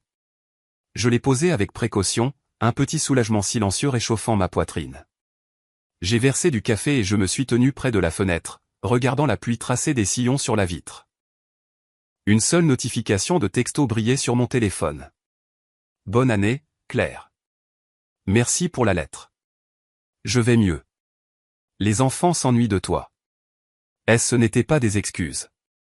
Ce n'était pas non plus du pardon. C'était quelque chose entre les deux. Une trêve, peut-être. Et c'était suffisant. À 9 heures, j'étais déjà habillé pour mon service à l'organisation à but non lucratif du centre-ville. Après tout ce qui s'était passé, j'avais commencé à faire du bénévolat pour l'initiative de justice financière de Portland, un petit programme qui aidait les adultes à se remettre d'abus financiers familiaux. J'y avais pris la parole une fois, pensant que ce ne serait qu'une seule fois. Mais quand j'ai vu les visages dans le public, des hommes et des femmes qui avaient été vidés par leurs propres parents, je n'ai pas pu m'en aller. En quelques mois, il m'avait offert un poste à temps partiel pour coordonner des ateliers de rétablissement. C'était le genre de travail qui vous guérissait pendant que vous aidiez les autres. Le bureau était calme quand je suis arrivé. Quelques collègues m'ont fait un signe de la main alors que je me glissais dans la salle de conférence où un nouveau groupe de soutien commençait. 20 personnes étaient assises en cercle, serrant des tasses de café et des carnets. Certaines avaient l'air en colère, d'autres vidées. Je me suis reconnu en chacune d'elles. Je me suis levé, j'ai souri doucement et j'ai commencé. Je m'appelle Claire. Je pensais autrefois qu'aider signifiait donner jusqu'à ce que je n'ai plus rien. Mais la vérité, c'est que l'amour sans limite devient une permission. Et quand on arrête d'être la banque familiale, on commence à être une personne. Quelques personnes ont hoché la tête. Une femme s'est essuyé les yeux. J'ai continué, racontant des morceaux de mon histoire. Pas la version des tabloïds, pas le drame du tribunal. Mais la vérité silencieuse sur la culpabilité, la loyauté et le courage qu'il faut pour se choisir soi-même. Quand j'ai fini, un homme de l'autre côté du cercle a levé la main. Alors, qu'est-il arrivé à votre famille, a-t-il demandé. J'ai souri faiblement. Ils ont appris à vivre selon leurs moyens. Et j'ai appris à vivre sans leur approbation. La pièce est restée silencieuse un instant, puis des rires doux ont ondulé à travers le groupe. C'était le genre de rire qui disait « Nous comprenons ». Après la session, alors que je rangeais mes affaires, une voix familière a parlé depuis l'embrasure de la porte. C'était magnifique. Je me suis retourné pour voir Michael appuyé contre le cadre, tenant 2 tasses de café. Il avait l'air différent, détendu, moins comme un homme portant les secrets des autres pour vivre. « Je ne m'attendais pas à te voir ici », ai-je dit en souriant. Il m'a tendu une tasse. J'avais une réunion à proximité. J'ai pensé prendre des nouvelles de ma cliente préférée. J'ai pris une gorgée. Tu es en retard pour ce titre. J'ai pris ma retraite du drame il y a un moment. Il a souri. Je le croirai quand j'arrêterai de recevoir des alertes d'actualité sur le fait que tu es cité dans des articles de plaidoyer. Je ne dis oui qu'à ceux qui ne demandent pas de nouvelles de ma mère, ai-je dit. Il a hoché la tête d'un air approbateur. Progrès. Nous sommes sortis ensemble, la ville encore humide de la pluie du matin. Il a regardé le ciel, puis moi. As-tu déjà pensé à la suite, après tout ça? J'y ai réfléchi. Je pensais autrefois que la suite signifiait les réparer, prouver quelque chose. Maintenant, je pense que ça signifie juste la paix. Il a souri. La paix te va bien. À midi, les nuages avaient commencé à se dissiper. La lumière du soleil filtrait à travers le gris, éclaircissant les rues, faisant tout briller. Je suis rentré en voiture avec la radio éteinte, laissant le silence remplir la voiture. Quand je suis arrivé dans l'allée, une petite berline bleue était garée sur le trottoir. Un instant, je me suis figé. Puis je l'ai vue. Sophie. Elle se tenait sous la bruine, tenant une boîte en carton. Elle avait l'air plus petite que dans mon souvenir. Plus âgée aussi. Mais ses yeux étaient stables. « Salut », a-t-elle dit doucement quand je suis sorti. « Salut », ai-je répondu. « Je ne voulais pas venir à l'improviste », a-t-elle dit, regardant vers le porche.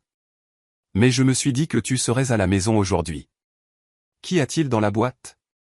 Elle a baissé les yeux, puis me l'a tendu. « Les affaires de papa. Je les ai trouvées quand maman a déménagé dans son nouvel appartement. Il y a des trucs de la maison, de vieilles photos, la montre que tu lui as offerte. » J'ai pris la boîte. « Merci. » Nous sommes restés là en silence, la pluie brumeuse autour de nous.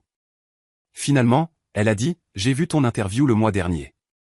Celle sur la reprise financière. » Oh. Tu as dit quelque chose sur le fait que les limites sont une forme d'amour. Je ne l'ai pas compris à l'époque, mais... Elle a levé les yeux, vitreux. Je pense que je comprends maintenant. Je n'ai rien dit, j'ai juste hoché la tête. Elle a pris une inspiration. Je suis désolé, Claire. Pour tout. Pour ce que j'ai signé, pour ce que je n'ai pas arrêté. Pour avoir prétendu que je ne savais pas, les mots sont venus, lents, fragiles, mais réels. J'ai expiré, longuement et régulièrement. Je sais, ai-je dit. Et je te crois. Nous sommes restés là un moment, 2 sœurs sous la pluie, les fantômes de nos anciennes vies s'estompant enfin en arrière-plan. Quand elle est partie, j'ai porté la boîte à l'intérieur et je l'ai posée sur le comptoir de la cuisine. À l'intérieur, sous les photos et les lettres, se trouvait la vieille montre de poche de papa, qui tic-taquait encore. C'était comme un petit miracle, d'entendre le temps continuer même après que tout se soit arrêté. Cette nuit-là, je me suis assise près de la fenêtre avec un verre de vin, regardant les lumières du quartier scintiller à travers la bruine. La maison était calme, mais pas solitaire. Juste vivante. Sur la table à côté de moi se trouvait une pile de lettres de femmes du programme. Des histoires de remerciements, des confessions. L'une disait, « Vous m'avez aidé à réaliser que je ne suis pas le problème en disant non. Je suis la raison pour laquelle je peux recommencer. » J'ai souri, je l'ai plié avec soin et je l'ai ajouté à la pile grandissante. Quelque part dehors, les feux d'artifice ont commencé tôt, des éclats de couleurs vives se reflétant sur la rue mouillée. J'ai pensé à la fille que j'étais, assise seule la veille du Nouvel An, attendant un appel qui ne viendrait jamais. Elle avait été blessée, invisible, désespérée d'être aimée comme elle aimait les autres. Je voulais lui dire quelque chose maintenant. Qu'un jour, elle se réveillerait et n'aurait besoin de la permission de personne pour se sentir digne. Je me suis levé, j'ai levé mon verre à la fenêtre et j'ai murmuré, aux fins qui se transforment en début. La pluie s'est calmée, la ville a brillé. Mon reflet dans la vitre semblait calme, presque inconnu. Et quelque part au fond de moi, je l'ai finalement cru. La paix n'était pas quelque chose que l'on trouvait chez les autres. C'était quelque chose que l'on construisait, une limite à la fois. Si vous avez déjà été celui ou celle qui a donné jusqu'à ce qu'il ne reste plus rien, j'espère que mon histoire vous rappellera que l'amour ne signifie pas la reddition. Dites-moi dans les commentaires si vous êtes passé par là, si vous avez dû vous choisir après une vie de don. Et si c'est le cas, j'espère que vous aimerez, partagerez ou vous abonnerez pour que peut-être quelqu'un d'autre puisse retrouver son chemin vers lui-même. Parce que parfois, la vengeance la plus vraie n'est pas la colère. C'est la paix.